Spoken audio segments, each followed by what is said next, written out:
સંસદમાં રાજ્યસભામાં ગૃહમંત્રી અમિતભાઈ શાહે બાબા સાહેબ આંબેડકરનું ઘોર અપમાન કર્યું અને ચોરી ઉપર સીના ચોરી એવી પ્રકારની પ્રવૃત્તિ ભારતીય જનતા પાર્ટી કરી રહી છે. જ્યારે અમિતભાઈ રાજ્યસભામાં બોલતા હતા ત્યારે વારંવાર બાબા સાહેબ આંબેડકરને સમગ્ર દેશમાં કોઈ પણ વ્યક્તિ માનથી બોલાવે એમના માટે આંબેડકર આંબેડકર આંબેડકર આવા શબ્દો વાપરતા હતા. ભારતીય જનતા પાર્ટીના જ બેઠેલા કેટલાક લોકોએ વારંવાર એમને કહ્યું કે બાબા સાહેબ આંબેડકરજી બોલો, બાબા સાહેબ બોલો, આંબેડકરજી બોલો. વચ્ચે વચ્ચે ક્યાંક સ્પીચમાં સિવાય આખી એમની સ્પીચમાં વારંવાર આંબેડકર આંબેડકર આંબેડકર બોલ્યા.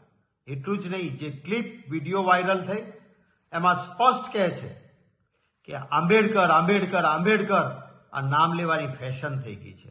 આંબેડકરનું નામ લેવાના બદલે ભગવાનનું નામ લ્યો તો 7 જન્મ સુધી સ્વર્ગમાં જશો. એટલે કે બાબા સાહેબ આંબેડકરનું નામ ના લ્યો, આ પ્રકારની ટિપ્પણી કરી.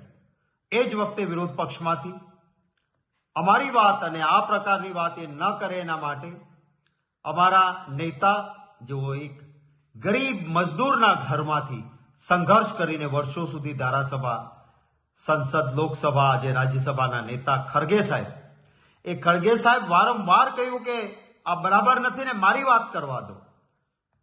એમને બોલવાની તક પણ ન મળી.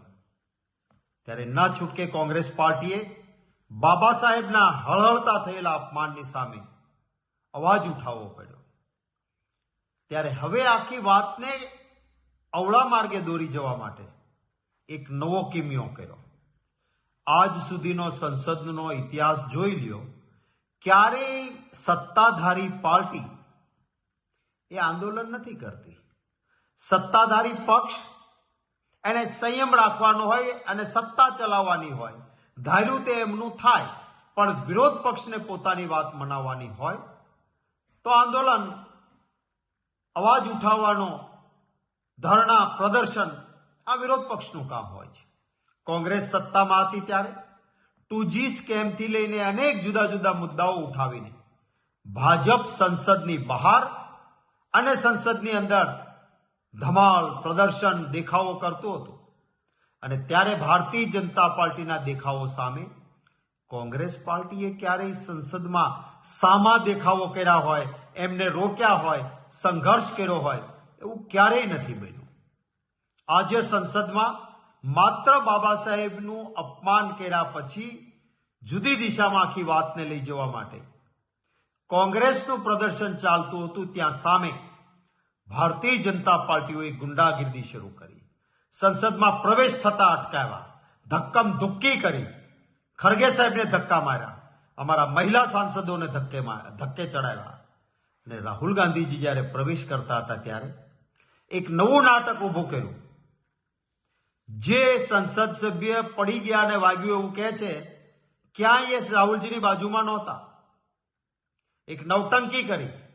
રાહુલજીને ખબર પડી કોઈ પડ્યું છે તો સામેથી ખબર પૂછવા ગયા કે શું થયું, વોટ હેપન. તો સામેથી ભાજપના સંસદ સભ્યો એમના માટે ગમે તેમ બોલવા માંડ્યા, જેથી ત્યાંથી નીકળ્યા. ક્યાંય કોઈ પણ પ્રકારની જવાબદારી ન હોવા છતાં માત્ર બાબા સાહેબનું અપમાન કર્યા પછી દેશની માફી માંગવાની, નૈતિક જવાબદારી સ્વીકારવાની બદલે આખી વાતને ગુમરાહ કરવાનો પ્રયત્ન કરે છે.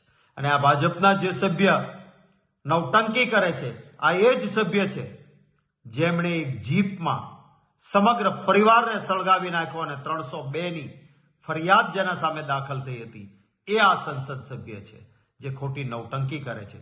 શું ખડગે સાહેબ આટલી મોટી ઉંમરના નેતા, એમને હડસેલા માર્યા એનો કંઈ વાંધો નહીં.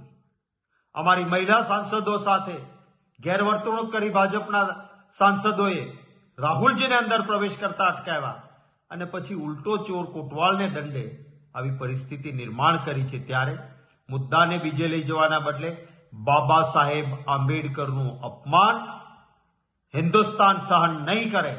ભારતીય જનતા પાર્ટીએ આનો જવાબ આપવો પડશે.